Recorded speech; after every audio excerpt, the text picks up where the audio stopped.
This afternoon, I'm speaking with Yasmin Choudhury, who's an actress and an activist for travel and tourism to Bangladesh with a real interest in food. Yasmin, what's been your experience of racism in the travel and tourism industry? Well, I'd say it definitely exists. And thank you so much for inviting me to come and talk about this. I think before I kick off, I need to make a distinction between racism and what we deem as structural racism. And I actually was looking at its definition because in order for us to discuss this, I think it's important to understand the definition. And you know, like someone like me growing up from a immigrant family, obviously I experienced direct racism, but that's not what the problem is within the travel or the global tourism sector. We're talking about structural, basically invisible. It's the cement that I call that holds together and allows racism to flourish. And the Aspen Institute defines it as a system in which public policies, institutional practices, cultural representations, and other norms work in various, often reinforcing ways to perpetuate racial group inequity. It exists, sadly, because ever since I registered Lovedesh in 2012 to explore why is it that countries like Bangladesh, Ethiopia, often are left out as being seen to be destinations that people can travel to.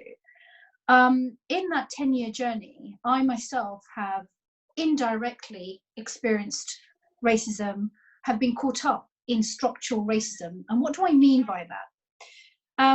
I wrote some notes actually, and here's the problem. It's structurally racist because what I call is the blind leading the blind. You obviously have a sector with the greatest respect that is led by pioneers or the greatest thought leadership who still happen to benefit from white privilege. So what often happens is someone like me who bops along to Bangladesh, how does that manifest? It explains why there's so much poverty porn.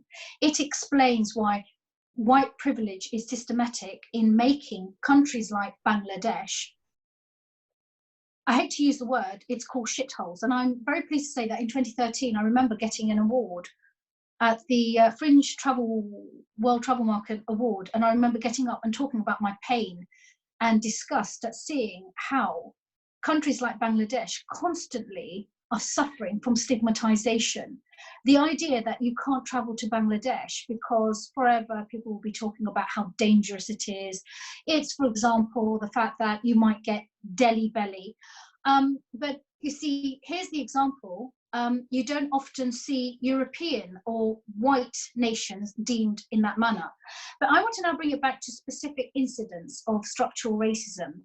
What if I tell you that for the past 10 years, irrespective of my own research, my own awards, my own credentials, I believe that because I'm a woman of colour with thought leadership, I don't get the same attention or merit or seat at the table to discuss insights that I have collected by having done my research, all the hard work, and that involves learning the Bengali language and bringing to the table real important research insight that comes from the grassroots, but they don't want to hear it. And I know they don't want to hear it. Why, Dr. Harold? It's because structurally they're racist. Because unless it comes from the mouth of someone who is, I believe, white, it doesn't have any merit. The other thing, incidents, I've been on a plane where I find it interesting that people can use Bangladesh workers for, cheap labor. But then I remember coming across a individual, a European, she's Italian, and that's no reflection on Italians, but she had the cheek to sit in her seat and was complaining about having to be in this damn country. And she didn't understand that I could understand English. I was dressed in ethnic gear. And as she was speaking, she was talking about her hatred, and she was talking with such disgust about this country and was being racist quite publicly in her seat and uttering very, very foul language about the people who were on the plane. And I recall just interrupting her and saying, look, I actually speak English and I find it really offensive. And she turned around and said, well, why don't they get their act together?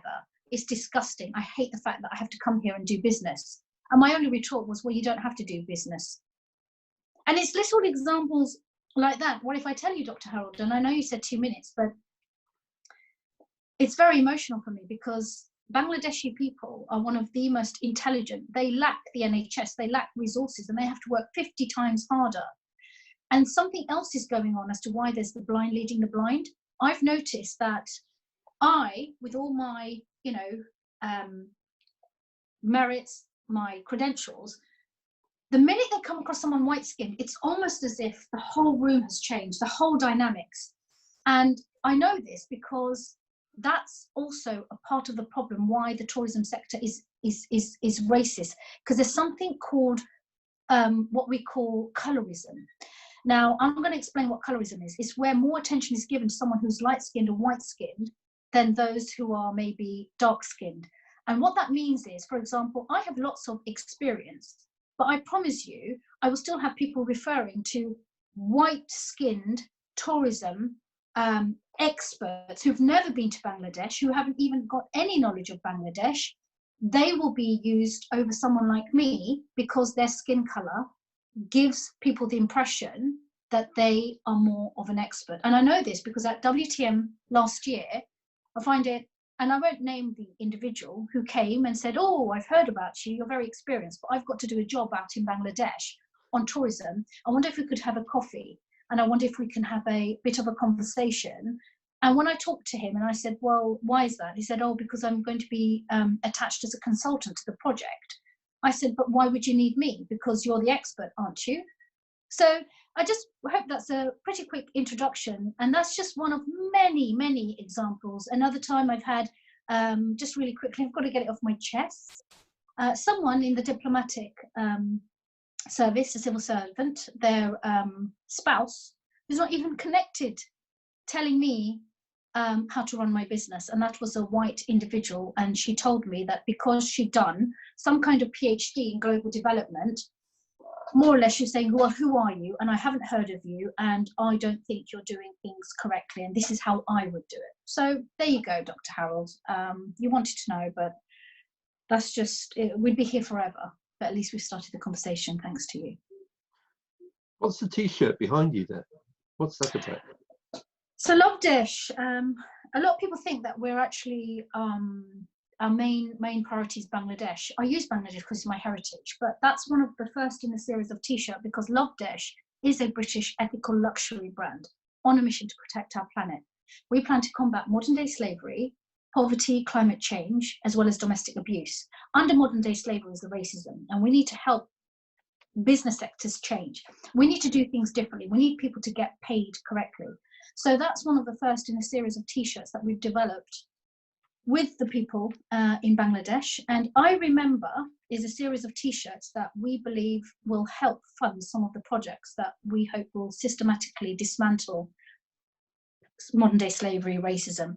The I Remember 1136 is homage because the first product as a fashion brand as well we wanted to make was to remember those who died in Rana Plaza.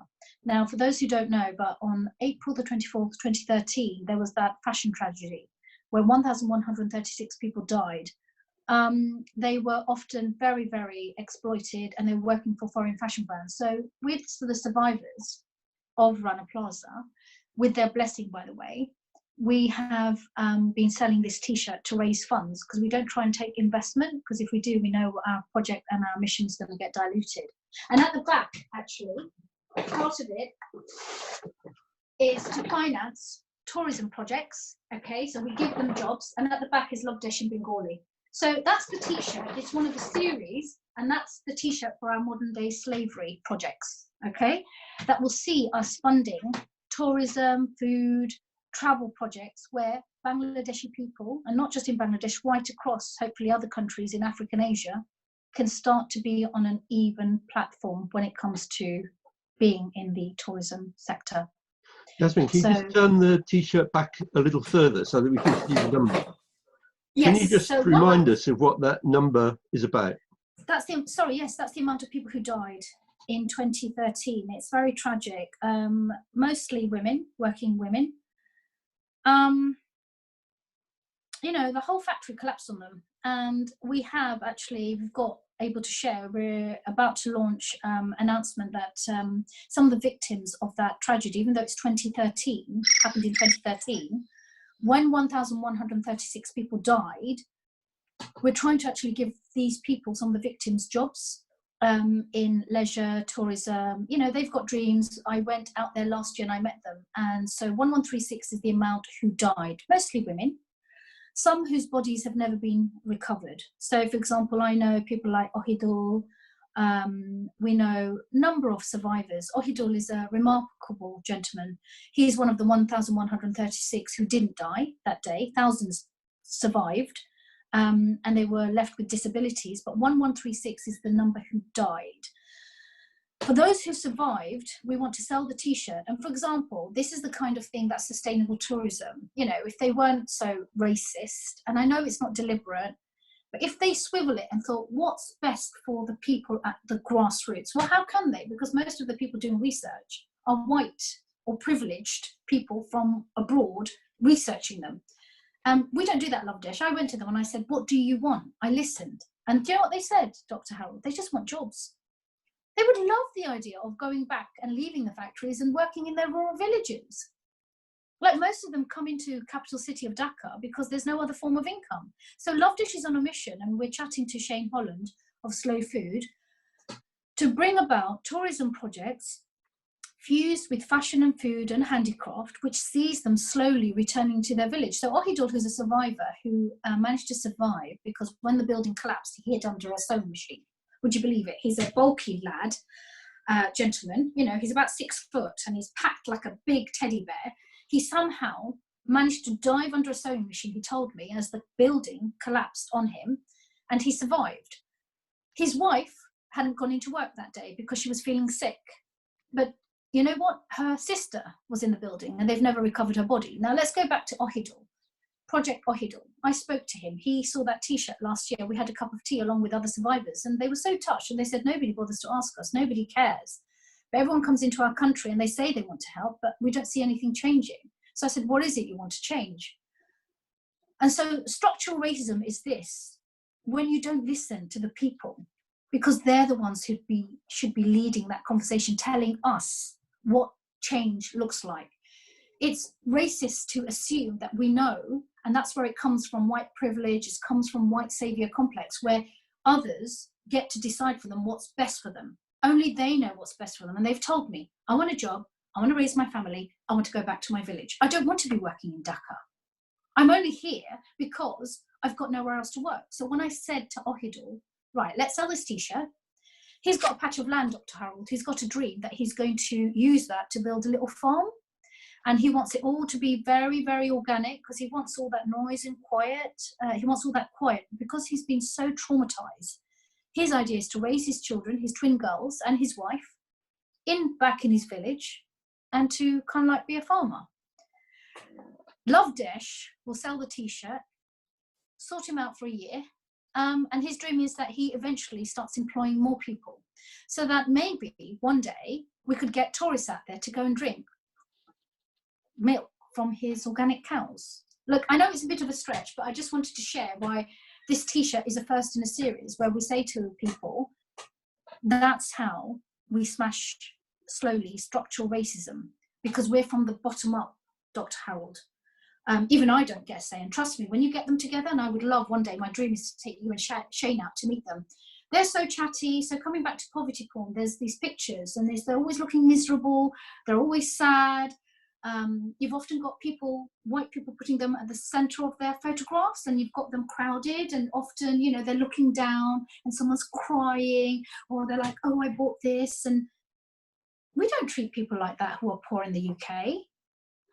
We would never have an advert promoting Yes, I must poverty. tell you that you probably know I've worked a lot in the Gambia. And one of the ways I explain to tour operators about why they shouldn't be taking groups of tourists to visit Gambian schools is I ask them how they feel if a busload of Gambian tourists turned up outside their school and ran in to take photographs of the children. It's interesting, they immediately understand the point, but they just haven't thought about it in that way. And that's structural racism, isn't it? That's, in a way, an example of what you mean. And Dr. Harold, like, look, I'm a child of the 70s. I grew up being called the P word, you know, Paki. even the N word, because back then people just think, you know, whatever they see as a threat, they'll just call names. So even though I'm not of black origin, in the 70s, anyone who wasn't white was deemed, you know, use the words, you know, the word packy or the N word.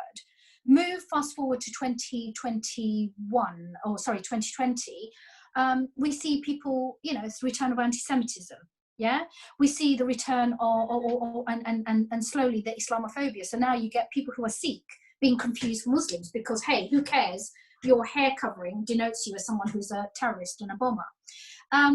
But you're so right, because I've used that example before. I turn around and I say, and this is why I don't like, and I'm going to start calling out some tour companies if we have to. But I don't think I need to, because I was going to point you to, have you heard of the Radio Awards?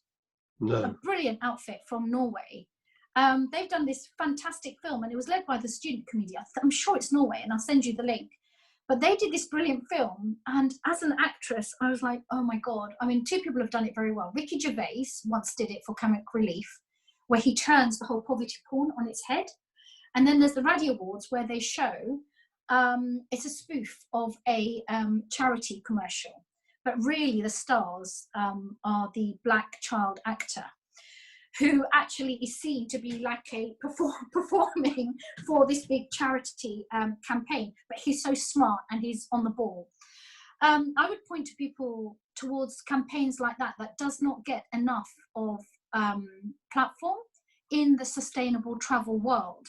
And one of the things I was going to come to is saying it's not all doom and gloom, because as much as I might be very feisty and I get very emotional and I can't help it,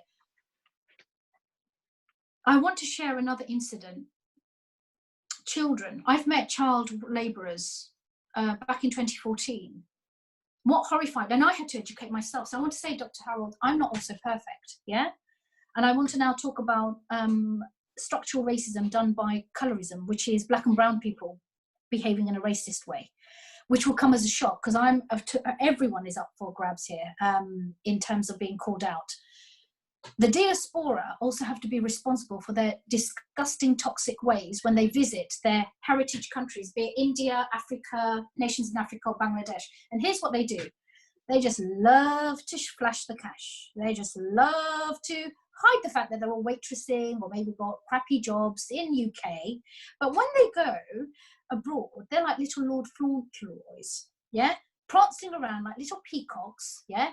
Don't mention how they made their money. So the poor villagers all rush out, and there's a whole dynamics to this where they sit there chucking out money and waving it, so that that person, what you have in Bangladesh, and it's very Muslim, God, oh, I will pray for you. Like even now, I don't want to say I do send donations, but when I get this, oh, madam, I'm going to pray for you, my Charles forever. I said, stop it. I'm Muslim. That's not what Islam is about. You do not give to receive. The ultimate act of charity is to be quiet, invisible, and make impact. But my own community, often, Dr. Harold, don't know things like that. So structural racism has different facets being done differently by different communities to the most downtrodden and exploited. Another quick thing I wanted to share is fair trade. What does that even mean? What is that? It's just what? Because I'm surprised that when you look at ethical tours, Dr. Harold, what does that mean? My first question is, how much are they being paid?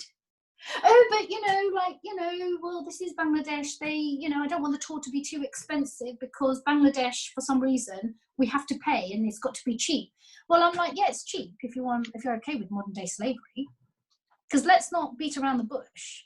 That cheap package you've paid comes at a price at someone else's sweat and tears. But we don't want to go looking into that. So this is why maybe, I'm not saying I'm greeted with open arms, but I do struggle to connect with the tourism industry, because when you start talking like that, you're not going to be welcomed. You're going to be a threat to the current status quo.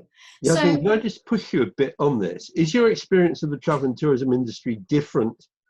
We'll talk later about the work you're doing on food and fashion, but just for now, do you find it very different when you're in the food and fashion industry from the travel industry? I think the travel industry actually is better. The fashion is the worst. They're just out of control. They're my biggest enemy. They're the ones I'm going to go after first. Yeah. Why do you Let me think tell you that about, different, Yasmin? That's very nice to hear, but why do you think there is that difference? because they still spend time. They're spending time. If you They're think about the spending time fashion with, globe, sorry, do you mean they're spending time with the people yes, yes. because So they're traveling? yeah. And here's the thing: people who get into the travel industry, travel changes people, Dr. Harold. Yeah, Yeah, it does, you're not in definitely. it really just for money, are you? I don't know. Not only a few people. Most people hardly make a living. Yeah, and that's the whole transformational difference between travel and fashion. With the tourism, I can tell you now, I've had more kindness from people who are tourism stakeholders than any other sector. There are more people rooting for Lovedesh in the tourism sector. So, for example, Andy Zagrigan, he's become one of my mentors. I hardly see him, but you know, I remember calling him up, and at the time, he was for one of the biggest. Oh God, what they called one of the big travel. Oh God, Kioni. I had no idea. He didn't know. I just found his number, called through on the switchboard, and he'd never heard of me before. But I said, all I know is that you work for a top travel brand, and I'm really upset. I'm Bangladeshi, and I want your help because whatever I want to do, I need some people to help me. That was in 2012. He was a product or senior product manager, and I said, I don't know much about the travel industry, but you're going to have to help me. Very soon, he said, you're such a nutcase. Oh God, I'm going to have to say yes, aren't I? But I'm just giving an example. You, Dr. Harold, why is it you having this conversation? Do you think anyone in the fashion sector who has contacted me, even though we've sent them information, talked about modern day slavery, talked about how, as you know, the global fashion chain has left so many workers unpaid at the risk of famine, what do you think they're doing? Nothing. So do you see the example? The very example is you. And the difference is because people in the travel and tourism industry connect emotionally. People choose to travel because they want to find out more. They are tapping into humanity. They're quite good souls. Yeah? And I don't think, here's another thing in its favor, nobody really wants racism in tourism. They do it as a byproduct of the structural infrastructure that So you we're think the all problem, contributing. so Yasmin, just to be clear, you seem to be arguing that the problem is subconscious, institutionalized, bred into us quite young in our lives, probably, and that changing that requires an active effort on our part. Is that basically the argument? It does, but it also, so when I was looking at Black Lives Matters, one of the things they always say is not our job to educate you. You've got to take ownership. You've got to educate yourself. Sure. Funny enough, that's why I'm really pleased to announce that, you know, you caught me this morning. We're developing workshops already, you know, going back to Ohidul's dream, you know, organic cows, getting him out to the village, or maybe he wants to run a sustainable ethical fashion workshop. We were just chatting. We're developing tools that are going to be ethical, that are going to be modern day slavery as free as possible, all right, because nothing is really completely ethical. But I happen to think, Dr. Harold, that travel sector, and this is why I leapt at the opportunity, said, Yasmin, come and talk to me. Forget the fashion. You all are probably poised to deliver that change faster than any other sector, even manufacturing, because it comes back to you're quite humanitarian. Manufacturing just thinks of the bottom line. They don't care. They'll even go as far as having faux CSR policies to make out that they care, to make out that they're combating modern day slavery. It's all utter lip service. Otherwise, let me give an example. Christian Dior, I believe it's Christian Dior, yes, was recently slated by, I think in the New York Times, for using people in India to stitch embroidery, but they were paying them horrendous wages. It just doesn't stop. It's just that stuff, and can I bring this back home to the UK for a minute? Yeah. What's your take on what's happening in Leicester with the lockdown and the garment sector there? Yeah. Have you had much contact with it? Do you know what's going on? What's your perception of it? I do, and I was going to come back to that because I'm so glad you brought this, because everyone thinks modern day slavery somehow in the Asia or whatever. No, it's happening in USA. It's happening in our doorsteps, yeah? The reason Leicester, and that's boohoo, and I want you to know that I've already tweeted them. I said, I'm coming after you, boohoo, yeah? And you'll find that they'll all have their sustainability reports and all of that. It's the biggest sham ever. It was allowed to happen because and I'm going to go a bit deeper here. For racism to exist structurally or directly, you must also have an element and require poverty. Without poverty, racism can't flourish. At the heart of it, if you drill really down, is that because of the necessary power inequality? It's the fact that people are poor disempowers.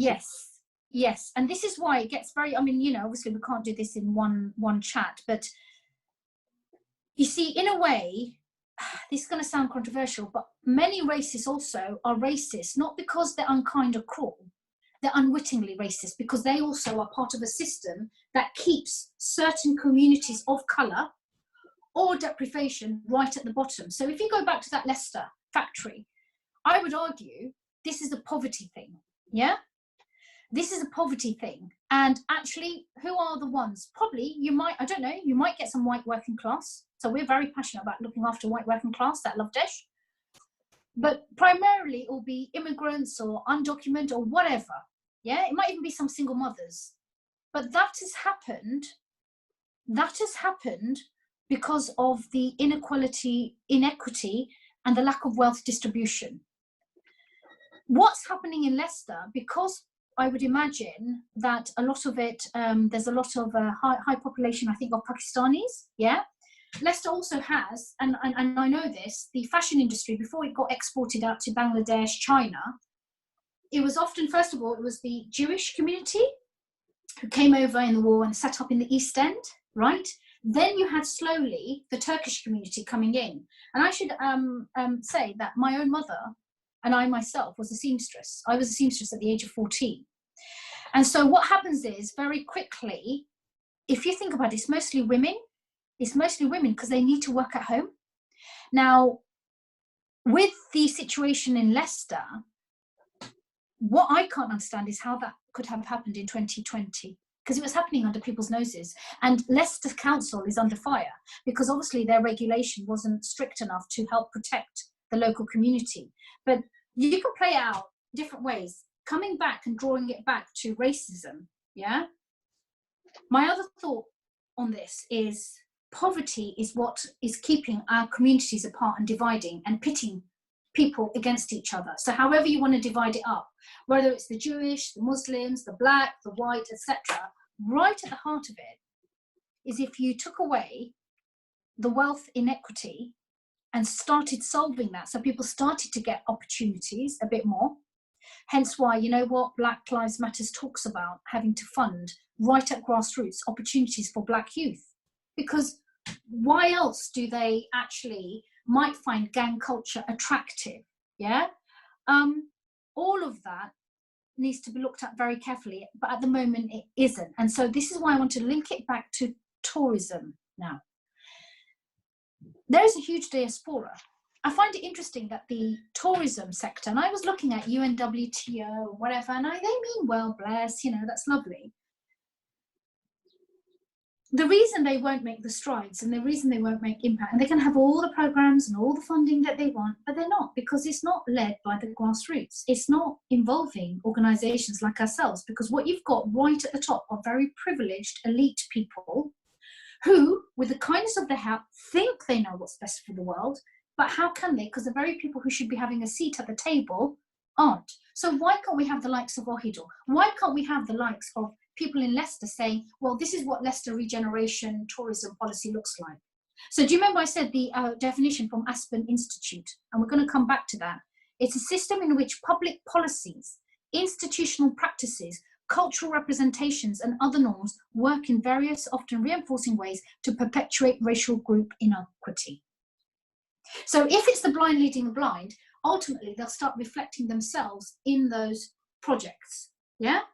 So the good news is the tourism globally, nationally, regionally, locally has got huge potential, I believe. I'm so passionate that I'm willing to risk my own money, sell this t-shirt to prove a point, has got huge opportunity to start dismantling and immediately combat modern day slavery, climate change, poverty, and domestic abuse.